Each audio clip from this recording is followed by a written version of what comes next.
বাড়িওয়ালার ওই নতুন বউ লঙ্গয় গোসল করছে। যেমন দাউদ আলাইহিস সালামের নজর পড়ে গেল নতুন বউটার দিকে। এইবার নতুন বউটা করেছে কি দেখছে, রে বাপরে, ওর নজর পড়ে গেছে দাউদ আলাইহিস সালামের দিকে। চট করে করেছে কি, চুল খুব বড় ছিল, মাথাতে ঝাঁকড়া চুল নতুন বউটার, খুব বড় বড় চুল। চুল দিয়া ইজ্জতটাকে ঢেকে দিল।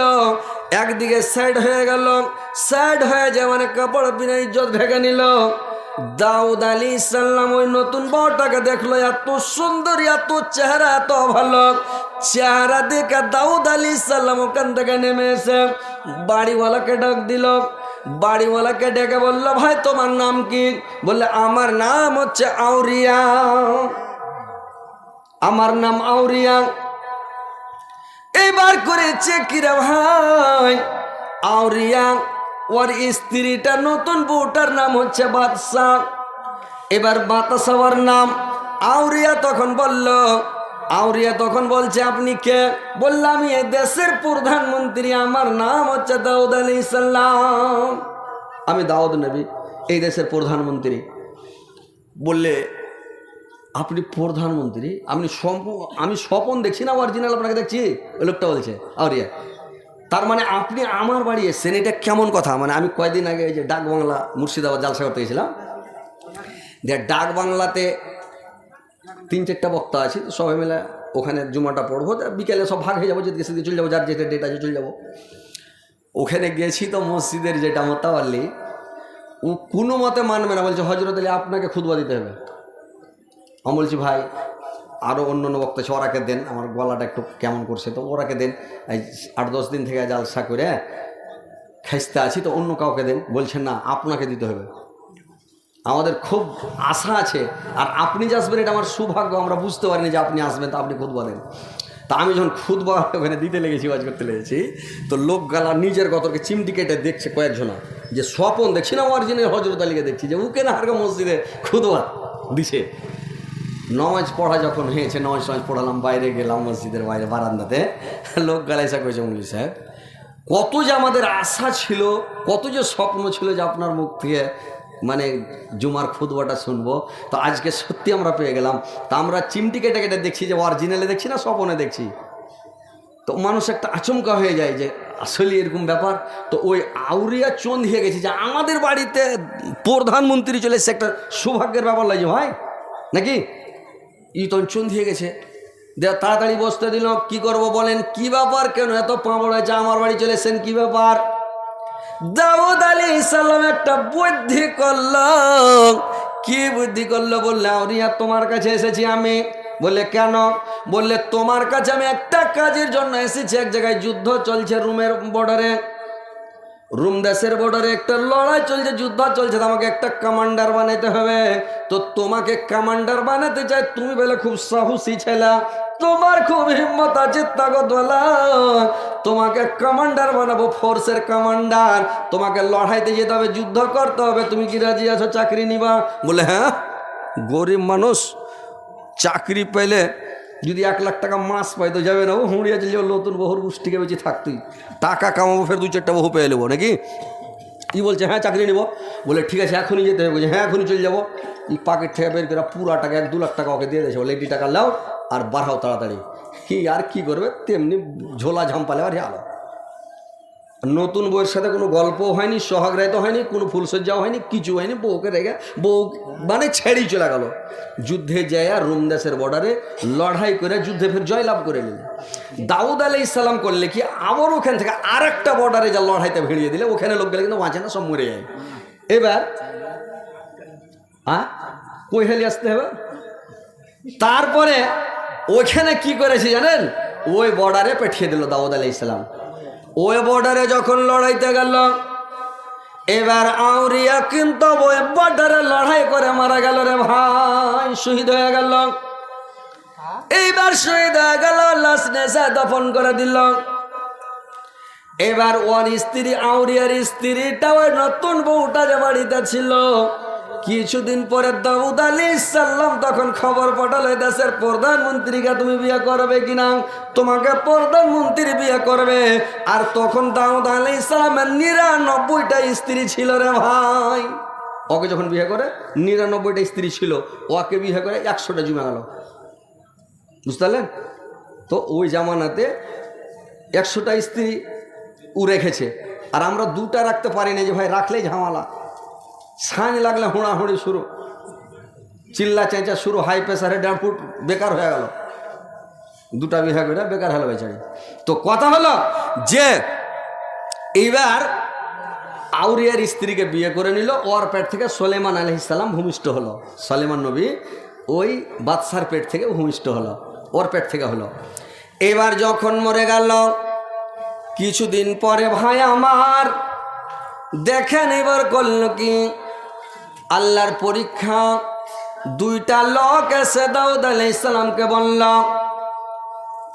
নবী গো আপনার কাছে আমরা বিচার নিয়ে আসলাম, এই লোকটার মানে 99টা স্ত্রী, আমার একটা স্ত্রী, তো আমার স্ত্রীটার উপরে লালচ করছে, আমার স্ত্রীকে বিয়ে করতে চাচ্ছে, বলুন তো এই লোকটার কি ঠিক হচ্ছে? বললেন না, ওর তো 99টা আছে, তোমার তো একটাই, তাহলে তোমারটাকে কেন বিয়ে করবে? তোমারটাকে কেন বিয়ে করবে ও? তখন বলল কি, এবার লোক 2টা হাসতে হাসতে ওখান থেকে চলে গেল, ও পিয়ে গেল। দাউদ আলাইহিস সালামের মনে খটকা বেঁধে গেল, এই কোন ব্যাপারে, তো মানুষ নয়, এ কোন ব্যাপার হলো, আমি কি করলাম? এইবার জিবরাইল আলাইহিস সালাম বললেন, তোমাকে বিচারটা দিয়ে গেল, তোমার 99টা স্ত্রী ছিল, বউ ছিল, আর তোমার 99টা বউ থাকার পরে ওই লোকটার আউরিয়ার একটা স্ত্রী, অথচ ওকে বিয়ে করলেন, লোকটাকে যুদ্ধে পেটিয়া শহীদ করে দিলেন, মেরে ফেললেন, আর মেরে ফেলাতে আপনি একে বিয়ে করে নিলেন। তো একে যে আপনি বিয়ে করলেন, এটাকে আপনার ঠিক হয়েছে? এটা ঠিক নয়, এটার আপনাকে জবাব দিতে হবে, নাহলে আপনি মানে ফেঁসে যাবেন, আপনি মানে গুনাহগার হয়ে যাবেন। এবার বলল কি করব? এবার বলল কি, আল্লাহ বললেন জিবরাইলকে বলে পড়ালেন, তুমি বলো যে আউরিয়ার কাছে যেন মাপ নিয়ে নেয়, ক্ষমা চেয়ে নেয়, তাহলে আল্লাহ পাক তাকে ক্ষমা করে দিবেন। এবার মানে দাউদ আলাইহিস সালাম এইবার তার কবরের কাছে গেলেন, এইবার আউরিয়াকে ডাক দিল, আউরিয়া কবর থেকে জিন্দা হয়ে উঠে গেল আল্লাহর হুকুমে, আল্লাহর হুকুমে জিন্দা হয়ে গেল, জীবিত হয়ে উঠে গেল। এইবার জীবিত হয়ে উঠে যায়, বলছে কি খবর বলেন, কি ব্যাপার জানাব, কেন আমাকে ডেকেছেন, কি খবর, কেন উঠালেন? আমি এত সুন্দর ঘুম পাড়ছিলাম, এত আরামে ঘুমাচ্ছিলাম, আমার ঘুমটাকে আপনি ভাঙিয়ে দিলেন, কি ব্যাপার বলেন তো? দাউদ আলাইহিস সালাম বললেন, আমি একটা ভুল করেছি। বলে কি ভুল করেছেন? বললে আমার একটা ভুল হয়েছে, অন্যায় করেছি, তুমি আমাকে ক্ষমা করে দাও, তুমি আমাকে মাফ করে দাও। বললে আরে কি ভুল করেছেন, যান আপনাকে আমি মাফ করে দিলাম। এবার মাফ করে দিল। দাউদ আলাইহিস সালাম ঘুরে আসলো, লোকটা আবার কবরে শুয়ে গেল, আবার মরে গেল। এবার থাকলো, আবার জিবরাইল আলাইহিস সালামকে আল্লাহ পাক পাঠালেন যে তুমি যায়া মাপ চাহে বাবার কাছে। দাউদ আলাইহিস সালামকে জিবরাইল এসে বলছে যে আউরিয়ার কাছে মাপ চাইলে তোমাকে কইয়া মাপ নিতে হবে, যে কোনো গুনাহ আপনারা যদি করে থাকেন, কোনো গুনাহ করেছেন, কারো আম পেড়ে খেয়েছেন, কার কিছু করেছেন, চুরি করেছেন, ডাকাতি করেছেন, কোনো একটা খারাপ কাজ করেছেন, জীবনে চ্যাংলাতি অবস্থায় করে দিয়েছেন, তো লোকটার কাছে যদি মাপ চাইলেন, ওর আম পেড়েছেন, তোকে যা কইবেন ভাই তোমার আম পেড়েছি, গুটিকে আম পেড়ে লেছিল ভাই, তো তুমি একা মাপ করে দাও, এটা ভুল করেছি ভাই। আর যদি টাকা লিবে তো লাও, 8-10 কিলোর মতন আমি পেরেছি, কয় টাকা লিবে ভাই লিয়ে লাও, কিন্তু মাফ করে দাও ভাই, এটা ভুল করে দিয়েছি ভাই, অনেক দিন আগে এই কাজটা করেছি। তাহলে লোকটা যান, কখন পেরেছেন না পেরেছেন, কখন খেয়েছেন না খেয়েছেন, যান মাফ করে দিলাম, যান মাফ করে দেবে লোকটা, করবে কি না? আর যদি ওকে না কহেন যে ভাই একটা ভুল করেছি মাফ করে দাও, তো মাফ করবে? হবে না মাফ, ওকে নাম কইতে হবে। আপনি যখন তোবা করবেন, আল্লাহর কাছে ক্ষমা চাইবেন, পাপগুলো মনে করে করে, আল্লাহ আমি এটা করেছি ওইটা করেছি, আল্লাহ তুমি এটা পাপ মাফ করো, ওইটা পাপ মাফ করো, ওই পাপটা ক্ষমা করো, ওইটা পাপ ক্ষমা করো, আল্লাহর কাছে পাপের নাম বলে বলে আল্লাহর কাছে ক্ষমা চাইবেন রে ভাই, আল্লাহ আপনার পাপগুলোকে ক্ষমা করে দিবেন, মাফ করে দেবেন। কিন্তু আল্লাহর সামনে আপনাকে পাপগুলোর নাম ধরে ধরে ক্ষমা চাইতে হবে। জিবরাইল আলাইহিস সালাম এসে বললেন যে আপনাকে নাম ধরে বলতে হবে। এবার দাউদ আলাইহিস সালাম গেলেন, দিয়ে বললেন আউরিয়াকে এই ব্যাপার, আপনাকে এইভাবে নাম ধরে বলতে হবে, আপনাকে আমি যুদ্ধে পাঠিয়ে আপনাকে আমি মনে জানা শহীদ করেছি, আর আপনাকে শহীদ করিয়া আমি করেছি কি, মানে আপনার স্ত্রীকে আমি বিয়ে করেছি, তো এটা আমি ভুল করেছি, আমাকে ক্ষমা করতে হবে।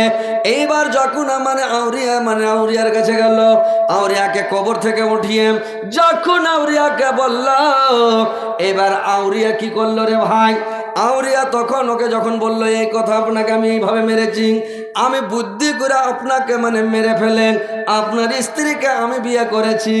ই বলল আপনাকে আমি ক্ষমা করব না, মাপ দিব না, যদি আপনি এটা আমাকে এই বুদ্ধি করে মানে ছল কৌশল করে যদি মেরে থাকেন তো আপনাকে আমি ক্ষমা করব না। এবার চলে গেল জিবরাইল মানে দাউদ আলাইহিস সালাম কাঁদতে লাগলেন, খুব কাঁদতে লাগলেন। আল্লাহ পাক বললেন জিবরাইল তুমি বলে দাও, তুমি দাউদকে বলে দাও তোমাকে আমি ক্ষমা করলাম, কিয়ামতের দিন আমি মানে ওই আউরিয়াকে জান্নাতের মধ্যে ঘর বানিয়ে দিব, খুব সুন্দর মাকাম দিব, আর সুন্দর সুন্দর হুর দিব, হুর গেরামান গুলোকে দিয়ে বলবো তোমার ওই স্ত্রীকে দাউদ আলাইহিস সালাম বিয়ে করেছিল, তো যাই হোক তুমি ওকে ক্ষমা করে দাও, এই হুরগুলোর বদলে নিয়ে নাও, এই হুরগুলো দিয়ে দাও হবে, দিয়ে আমি এই হুরগুলো দিয়ে ওকে মানে খুশি করে আর কথা ভুলিয়ে দিয়া ওকে আমি মাফ করিয়ে দিব, ক্ষমা করিয়ে দিব। দাউদের কোনো ভয় নাই। তো ভাইরে আমার এইবার করলো কি আল্লাহ এই পণ করলো, তখন দাউদ আলাইহিস সালাম কান্না বন্ধ করলো না, তো কাঁদতে লাগলাম। তো ভাই আমার পৃথিবীতে কোনো লোভ লালসা করতে হবে না, ভিতরের লোভ যদি থাকে লালস থাকে, লোভ লালস থেকে অন্তরটাকে পরিষ্কার পরিচ্ছন্নতা করতে হবে। ভাইরে আমার ভিতরে কোনো লোভ লালসাত রাখতে হবে না। আর কি করতে হবে, ভিতরটাকে আপনার ভিতরে যেন কোনো শত্রুতা না থাকে, দুশ্মনী না থাকে, কোনো মানুষের সাথে দুশ্মনী করিয়েন না, দুশ্মনী করলে আপনার ভিতরে ঈমান থাকবে না। যারা দুশ্মনী করে কি করলো, কারোর গাছ কেটে দিল, কারোর আইল কেটে পানি বের করে দিল, মানে কারোর কোনো ক্ষতি করে দিল, মানে দুশ্মনী যাকে বলে। গরুর নেন্দে বিষ দিয়া গরু মেরে দিলে, মুরগিকে বিষ ছিটিয়া মুরগি মেরে ফেলে দিলে, বকরিকে কিছু খিলিয়ে দেয় বকরি আর মেরে দিলে, আর কিছু করলে ঘরে আগুন ধরিয়া পুড়িয়ে দিলে, মানে মেলে কিছু মানুষ দুশ্মনী করে যে ভাই। তো এই দুশ্মনী যারা করবে, দুশ্মনী থেকে আপনাকে পাক হইতে হবে, দুশ্মনী করতে হবে না মানুষের সাথে, শত্রুতা দুশ্মনী করতে হবে না, আপনাকে ভালো সরল সোজা হয়ে চলতে হবে। আপনার ভিতরে যেন অহংকার না থাকে, আপনাকে অহংকার করতে হবে না, অহংকার থেকে বেঁচে থাকতে হবে। পৃথিবীতে অহংকার করা চলবে না, মানুষ অহংকার করে, আপনি কিসের অহংকার করবেন ভাই? কেউ অহংকার করে, পয়সার অহংকার দেখায়। কতগুলো মানুষ পৃথিবীতে আছে বংশের অহংকার দেখায়। আমার